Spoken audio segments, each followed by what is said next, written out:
Buenas tardes a todos los presentes. Mi nombre es Pedro Sánchez, soy químico farmacéutico. En esta oportunidad voy a compartirles información acerca de la regulación de dispositivos médicos en nuestro país.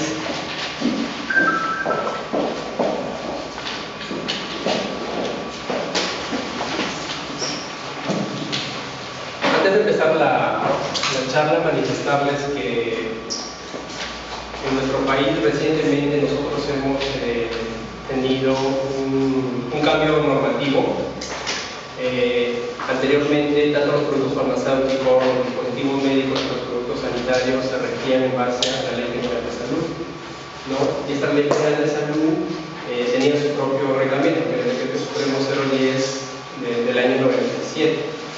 Entonces, en el año 2009 hay un cambio de norma y ya se establece una ley más específica para regular este tipo de productos.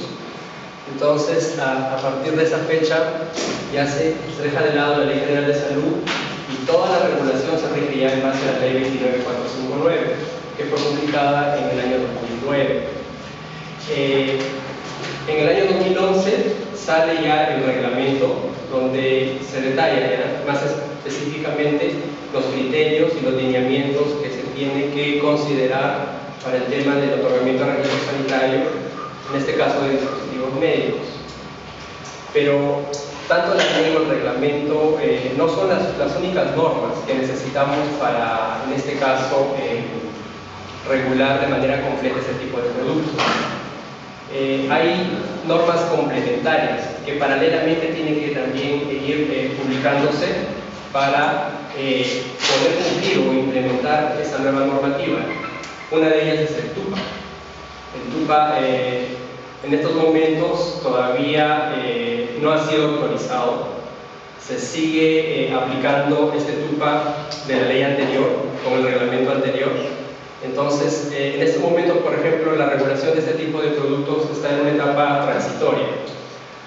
No se está todavía aplicando en un 100% la regulación ya que establece la nueva norma, ¿no? Que es la ley 29459 y el reglamento la 016 del 2011. Entonces, en la información que le voy a brindar, básicamente es en base a lo que ya establece la nueva norma, o sea, la definición, las clases que va a tener los dispositivos médicos de acuerdo a esta nueva normativa, porque se supone que a un tiempo cercano este TUPA ya se va a actualizar. Entonces ya de alguna forma se va a comenzar a aplicar ya en un 100% esta norma. Bueno, es como preámbulo para que de alguna forma la información que se le va a brindar está vinculada prácticamente a la nueva normativa, ¿no? Primero vamos a empezar con lo que es la definición de dispositivo médico.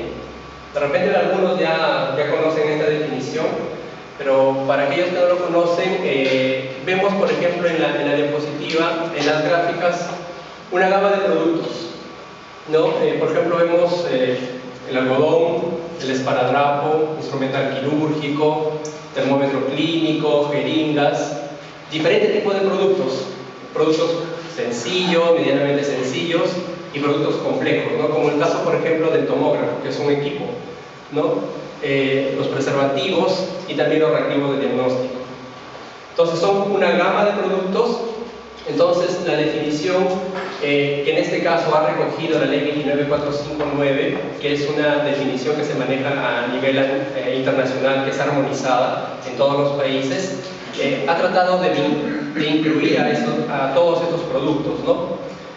Por eso se señala que un dispositivo médico es cualquier instrumento, aparato, implemento, máquina, reactivo o calibrador in vitro, aplicativo informático, material u otro artículo similar o relacionado previsto por el fabricante para ser empleados en seres humanos solo o en combinación para uno o más de los siguientes propósitos específicos. Uno de ellos es el diagnóstico, la prevención, seguimiento, tratamiento, alivio de una enfermedad. El diagnóstico, monitoreo, tratamiento, alivio o compensación de una lesión, investigación, reemplazo o modificación de la anatomía de un proceso fisiológico, para el soporte o mantenimiento de la vida, para el control de la concepción y para la desinfección de dispositivos médicos. Esta es la definición que ha recogido la Ley 29459 en el artículo 4. Y ahí están los ejemplos que, de alguna forma, de acuerdo a esta definición, incluye, ¿no?, todo lo que se ha mencionado en la primera parte de la diapositiva.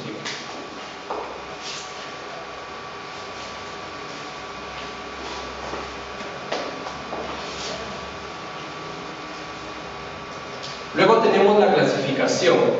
La nueva normativa también da una clasificación, ¿no? Y en este caso se ha considerado el riesgo que va a tener el dispositivo al momento de ser utilizado, ¿no? Entonces la norma ha considerado 4 clases, ¿no?, que es clase 1, que es de bajo riesgo, clase 2, moderado riesgo, clase 3, de alto riesgo, y la clase 4, críticos en materia de riesgo.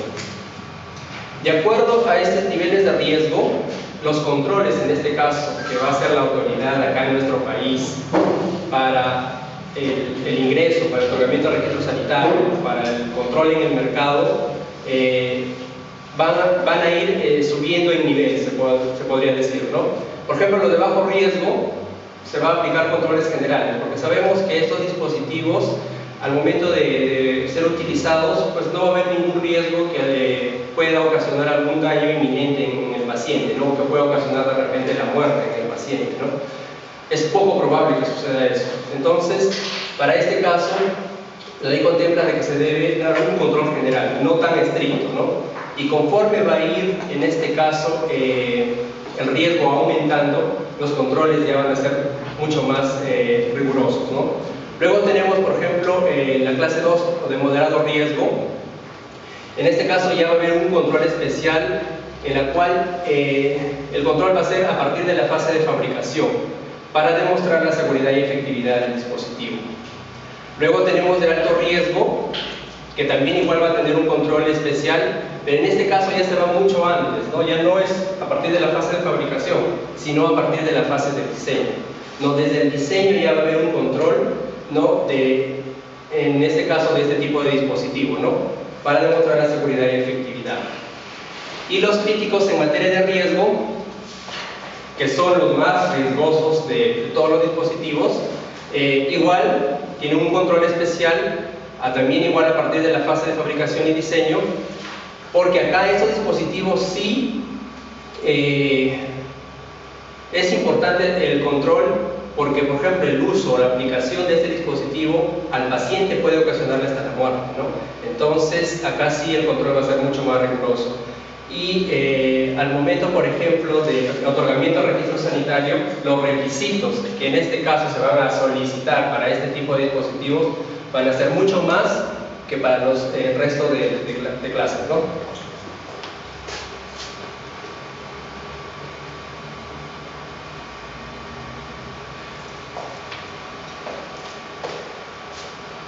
La clasificación que les he mencionado anteriormente tiene un fundamento, o sea, ¿cuál es el fundamento de esta clasificación? El primer fundamento es, como les mencioné, es el riesgo potencial del dispositivo médico que es incorporado por el diseño, la fabricación y la aplicación clínica. Y el otro fundamento es las posibles fallas, que también pueden, porque a veces cuando se utiliza un dispositivo puede haber alguna falla también en el momento de la utilización, ¿no? Entonces también es otro riesgo que en este caso están considerando, ¿no? Y estas fallas pueden ser debido a la combinación de varios factores. Estos factores son los siguientes. En primer lugar tenemos la duración o tiempo de contacto con el cuerpo. Esta duración o tiempo de contacto con el cuerpo puede ser de uso pasajero, de uso a corto plazo y de uso prolongado. El de uso pasajero son aquellos dispositivos que normalmente el uso previsto para un uso continuo durante no más de 60 minutos. El uso a corto plazo está normalmente a utilizarse de forma continua por un periodo de hasta 30 días. Y el uso prolongado normalmente utilizarse de forma continua por un periodo de más de 30 días. El otro factor es el grado de invasión. ¿A qué se refiere el grado de invasión? Bueno, este factor está relacionado al grado de invasividad que va a tener el dispositivo en el organismo, ya sea a través de orificios corporales, la superficie corporal o por medios quirúrgicos. Luego tenemos otro factor, cuando el dispositivo aporta medicamentos o energía al paciente. Lo que pasa es que en el caso de dispositivos médicos van a haber algunos tipos de dispositivos que en su diseño o composición es el dispositivo, pero a la vez de repente puede estar impregnado con un medicamento, ¿no? Entonces ahí por ejemplo hay una combinación. Entonces para ese caso por ejemplo también se tiene que considerar los riesgos que pueden haber en este tipo de combinación. Luego, si está destinado a tener un efecto biológico en el paciente, los efectos locales versus los efectos sistémicos, si se usan solos o en combinación, y el contacto con la sangre y con otras partes del cuerpo, especialmente vulnerables, como es el sistema circulatorio central y el sistema nervioso central. Esos son los factores que en este caso se consideran para la clasificación de los dispositivos en las 4 clases que les he mencionado, ¿no? Estos fundamentos y estos factores son importantes porque cuando se van a clasificar, esta clasificación, bueno, cuando ya se logre aplicar en un 100% la norma, se van a hacer en base a unas reglas de clasificación, ¿no? Entonces, en estas reglas de clasificación se van a recoger todos estos factores y se van a transformar en criterios técnicos, ¿no? Para que, en este caso, el fabricante y la autoridad puedan decidir en qué clasificación tiene que ir el dispositivo médico. No sé si hay alguna pregunta hasta el momento, de repente alguna duda. ¿No? Continuamos. ¿Cómo se realiza la clasificación de los dispositivos médicos? ¿Quién realiza la clasificación? La que realiza la clasificación es el fabricante, porque es el que conoce el dispositivo, ¿no? Es el que lo diseña, es el que ese diseño lo ha realizado en base a una necesidad, ¿no? Entonces conoce mucho del dispositivo. Entonces es el que va a indicar en qué clase está el dispositivo médico. Ahora, ¿pero cómo va a ser esa clasificación? Esta clasificación, como les mencioné, lo va a hacer utilizando un conjunto de reglas de clasificación. En este caso, la Autoridad Nacional de Productos Farmacéuticos, Dispositivos Médicos y Productos Sanitarios tiene que publicar para que sea de conocimiento por parte del fabricante para poder hacer la clasificación. Entonces, en este conjunto de reglas, el fabricante va a determinar en qué clase va a estar su dispositivo, sea en clase 1, clase 2, clase 3, clase 4. Una vez que ya ha determinado la clasificación,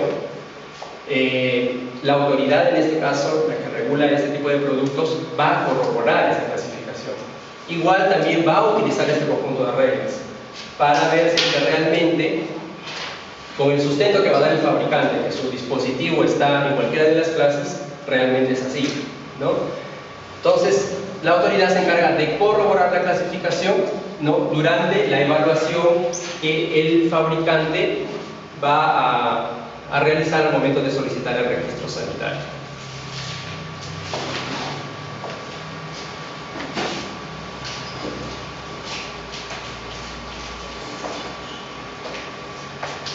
Para realizar la clasificación, como les mencioné, hay un conjunto de reglas que establece la norma y que la autoridad, en este caso, que es DIGEMIT, tiene que publicar para poder determinar en qué clase va a estar el dispositivo médico.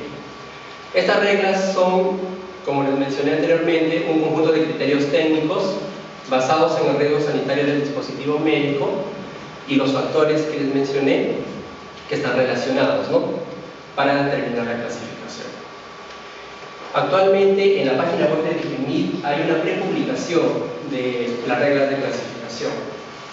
Estas reglas de clasificación se han recogido de de un grupo de armonización que se maneja a nivel internacional, que es la GHTF, que es parecido a la ICH de productos farmacéuticos, tiene el mismo nivel.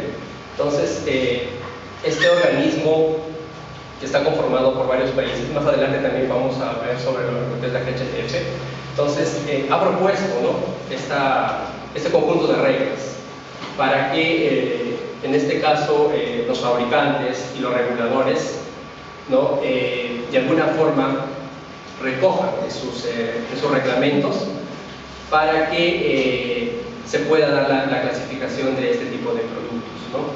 Entonces, como les mencioné, en este momento está prepublicada en la página web de DIGEMIT estas reglas de clasificación, mencionan 18, pero para el caso de dispositivos médicos, las regulaciones son muy cambiantes, ¿no? Porque la tecnología va día a día cambiando, las necesidades de repente son más exigentes, los fabricantes de repente, como constantemente están controlando, ¿no?, el uso que tienen sus dispositivos médicos, ven que de repente hay ciertas fallas o que la necesidad del paciente le dice: no, este dispositivo de repente no me está resultando, necesito que tenga tal particularidad, ¿no? Entonces, eso es muy cambiante, ¿no?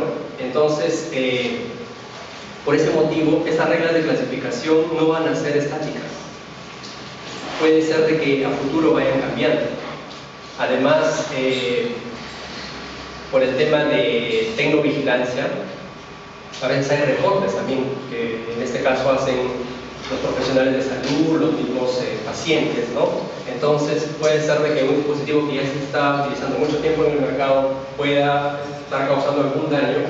Entonces, y de repente estaba clasificado en clase 2 y por este problema que ha tenido de que está causando daño pueda ser reclasificado, ¿no? Entonces todo eso en esta directiva, porque es una directiva donde se maneja este tema de reglas de clasificación, se está considerando todas esas variantes, ¿no? Entonces, porque para el caso de dispositivos, o sea, no hay nada estático, todo es cambiante. En las diapositivas que yo les he traído, se está considerando solamente 17 reglas de clasificación. En la página web de DIGEMIT están publicadas 18 reglas. Lo que pasa es que en esa fecha que se publicó en DIGEMIT se hizo en base a las reglas que en este caso había considerado la GHTF hasta un determinado periodo. Pero la GHTF, como tiene varios grupos de estudio que constantemente tienen reuniones, ¿no? Entonces, en un año hicieron una modificación porque vieron de repente que algún criterio no estaba de repente muy claro, afinaron, mejor dicho, las reglas. Entonces, en el año 2012, ellos sacan una nueva clasificación de estas reglas y ya no son 18, y son 17, ¿no? Entonces, cuando ya se publique o sea oficial esta directiva, que en este momento está prepublicada en la página web de DIGEMIT se supone que tiene que recoger esta actualización, ¿no? Y ya no van a ser, como le digo, 18 reglas, sino 17 reglas. Ahora, en estas reglas de clasificación se han agrupado los dispositivos. Y tenemos, por ejemplo, que de las reglas del 1 al 4 aplica para clasificar a los dispositivos médicos no invasivos, o sea, los que son de contacto externo, de contacto superficial, ¿no? Y por ejemplo, la regla 1, el criterio que se indica en la regla va a permitir clasificar al dispositivo ya sea en clase 1, clase 2 o clase 3, ¿no? Son criterios en los cuales consideran esta característica principal, que debe ser no invasivo, pero también consideran los otros factores, ¿no? El contacto que va a tener con el paciente, si es pasajero, largo plazo, ¿no? Y los otros factores que les mencioné anteriormente. Y de acuerdo a eso, van exceptuando y van poniendo condiciones, ¿no? Para ver en qué clase está el dispositivo. En la regla 2 sirve para clasificar igual que en la regla 1 al dispositivo, ya sea en clase 1, clase 2 y clase 3. En la regla 3 solamente permite clasificar al dispositivo en clase 2 y en clase 3. Y en la regla 4 solamente para el dispositivo clase 1. El otro grupo de dispositivos que está cubierto en las reglas de las 5 a la 8 son para los dispositivos invasivos, los que van a penetrar en el organismo. Como dijimos, ya puede ser por orificios naturales o por medios quirúrgicos, ¿no? Igual, la regla 5 sirve para clasificar a este tipo de dispositivo que es invasivo, ya sea en clase 1, clase 2, clase 3. La regla 6 para las 4 clases. La regla 7 para la clase 2, 3 y 4. La regla 8 para clasificar a los dispositivos ya sea en clase 2, clase 3 y clase 4. ¿Sí? ¿Puedo dar información un ratito más? ¿Hay alguna pregunta con respecto, por ejemplo, a las reglas de clasificación?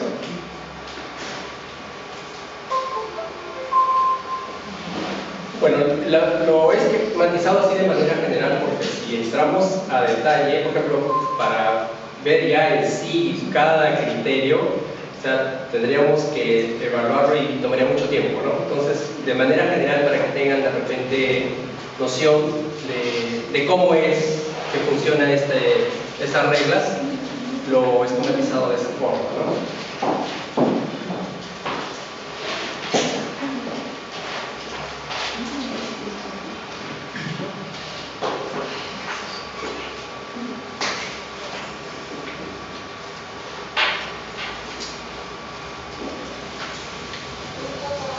¿Alguno de ustedes, por ejemplo, me puede dar algún ejemplo de un dispositivo que tengan en su casa, que utilizan constantemente?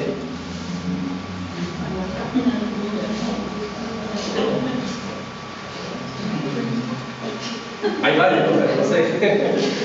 Los hisopos. Claro, los hisopos, el termómetro, Los jeringas. la jeringa también, Guantes. los guantes, Esparadrapos. el esparadrapo. ¿El test de embarazo será un dispositivo médico? Como diagnóstico.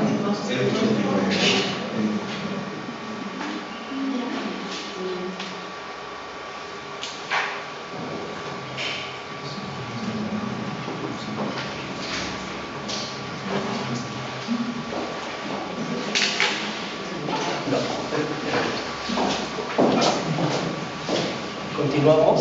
Luego tenemos otro grupo más. De las reglas 9 a la 12 aplican para los dispositivos activos. ¿Qué son los dispositivos médicos activos? Son aquellos que para su funcionamiento necesitan de una fuente de energía. Ya puede ser eléctrica o cualquier otro tipo de energía, ¿no? Entonces, para este tipo de dispositivos, la regla 9 permite clasificarlos ya sea en clase 2 o clase 3. La regla 10, igual, clase 2 y clase 3. La 11 también de la misma forma. Y la regla 12 para los dispositivos clase 1, que es activo, pero que van a estar en la clase 1. Y luego tenemos el otro grupo, que son como las reglas especiales ya, porque acá vemos varios tipos de dispositivos, ¿no? Tenemos para los dispositivos que incorporan en su diseño, por ejemplo, medicamentos. Para los dispositivos que tienen derivados de tejidos animales o humanos. Para dispositivos médicos usados como lentes de contacto, ya sea para la limpieza, desinfección, enjuague e hidratación. Y a los dispositivos médicos con fines anticonceptivos. Todos estos tipos de dispositivos van a utilizar estas reglas para decidir en qué clase va a estar. La regla 13 aplica para poder determinar que el dispositivo va a estar en clase 4. La regla 14 va a indicar que el dispositivo puede estar en la clase 1 o la clase 4.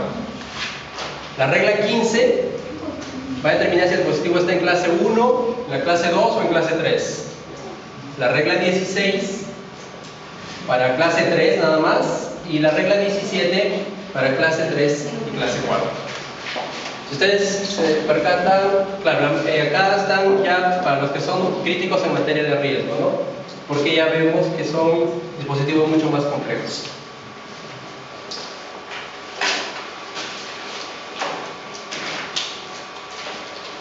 Acá tengo algunos ejemplos de dispositivos médicos ya considerando la clase, ¿no? Por ejemplo, tenemos 4 ejemplos de dispositivos clase 1 de bajo riesgo. El primero, por ejemplo, es un dispositivo médico no invasivo, que es una venda sencilla, ¿no? Que se va a utilizar en heridas superficiales. Ustedes saben que la venda sirve para, de repente, si es que hay una herida, si es no invasivo, generalmente se utilizan para presionar, ¿no? Porque se coloca primero la gasa, ¿no? Y luego de repente lo vendamos para presionar, o de repente también que ayude a absorber algún exudado, ¿no?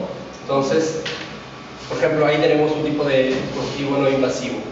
Luego tenemos a los dispositivos médico invasivos a través de un orificio corporal, donde el uso continuo es no más de 60 minutos. Y tenemos el guante de examen, ¿no? Ahí vemos, por ejemplo, que le están haciendo un procedimiento, ¿no?, a esa persona en la boca, y acá el profesional está utilizando un guante de examen, ¿no? Luego tenemos a los dispositivos médicos activos. ¿Por qué se decían que son activos?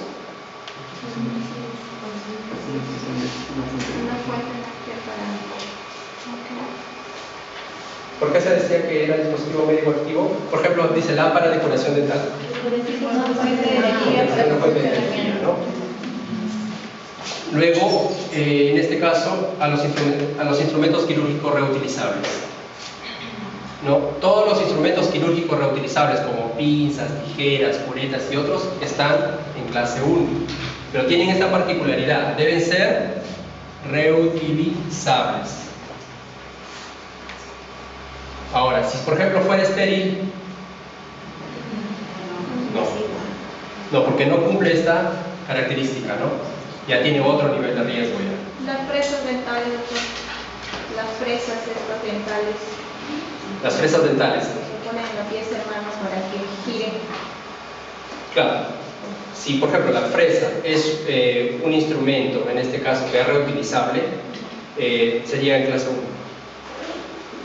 Lo que quiero también que me entiendan es que, por ejemplo, para clasificar el dispositivo médico, yo le estoy dando como pautas generales, pero siempre cuando se va a dar la clasificación, se tiene que considerar la indicación de uso que está dando el fabricante, ¿no? Las particularidades que a veces da el fabricante, ¿no? Por eso a veces no podemos generalizar, ¿no? No podemos decir, por ejemplo, tal dispositivo fabricado por un fabricante A, supongamos una gasa, por ejemplo, ¿no? Y el fabricante le da ciertas características, ¿no? Compararlo con otra gasa de otro fabricante que le pueda dar otras características. Puede ser que de repente el fabricante A le da 4 bondades y el otro le da 3, pero una de ellas puede determinar que el nivel de riesgo sea diferente. Entonces eso hay que tener bastante cuidado. O sea, para el caso del dispositivo es muy complicado generalizar, es decir, ya porque es gasa está en clase 1, o que es un instrumento quirúrgico, no, todos están en clase 1, no. O sea, siempre tenemos que basarnos en la indicación de uso que da el fabricante del dispositivo y las características particulares que puedan tener, ¿no? Entonces, es por eso que tenemos toda esa información, eso lo contrastamos con las reglas de clasificación y ahí recién nosotros podemos decir va a estar en tal clase. Pero así, por ejemplo, que tú me hagas una pregunta y yo te diga no, va a estar en clase 2, clase 3, o sea, es muy apresurado que yo te diga no, va a estar en clase 2 o clase 3. ¿Sí? ¿Alguna pregunta hasta el momento? ¿No? Acá también tenemos algunos ejemplos de los dispositivos que van a estar en clase 2. Acá, por ejemplo, también tenemos otra gasa. Bueno, tenemos una gasa, ¿no? Creo que la otra era la venda, ¿no? Mencionamos venda. Acá tenemos la gasa, que es un dispositivo médico no invasivo, Pero en este caso, por ejemplo, esta gasa tiene que utilizarse en heridas que hayan producido una ruptura de la dermis para tratar el microentorno. O sea, una ruptura bien superficial.